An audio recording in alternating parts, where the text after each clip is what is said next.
அன்புடைய நண்பர்களே, இன்றைக்கு தமிழகத்தில் மிகப்பெரிய திருவிழாவாக கொண்டாடப்படுவது விநாயகர் சதுர்த்தி. ஆனால் இந்த விழா முதலில் எங்கு தொடங்கியது தெரியுமா? வரலாறு சொல்வது அது மகாராஷ்டிர மாநிலம் பூனா நகரம். அங்கு பீஷ்வா ஆட்சி காலத்தில் மக்கள் மத்தியில் விநாயகர் சதுர்த்தி கொண்டாடப்பட்டதாக கூறப்படுகிறது. பின்னர் சுதந்திர போராட்ட வீரர் பாலகங்காதர திலகர் இந்த விழாவை இன்னும் பெரிதாக்கினார். காரணம் என்ன தெரியுமா? அந்நேரத்தில் ஆங்கிலேயர்கள் பொதுக்கூட்டங்களை தடை செய்திருந்தார்கள். ஆனால் மதவிழா என்ற பெயரில் மக்கள் ஒன்று கூட முடியும் என நினைத்த திலகர் விநாயகர் சதுர்த்தியை பொது விழாவாக மாற்றினார். இதனால் தேச உணர்வு வளர்ந்து மக்கள் ஒன்றுபட்டனர்.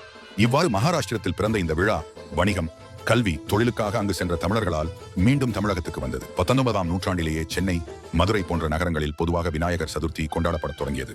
இன்று தமிழ்நாட்டில் வீடு வீடாக சிலை வைத்து பூஜை செய்வது மட்டுமல்ல, பஜனை, சமூக சேவை, ஊர்வலங்கள், இறுதியில் நதி, குளங்களில் விசர்ஜனம் என இவை அனைத்தும் தமிழர்களின் தனிச்சிறப்பாகிவிட்டன.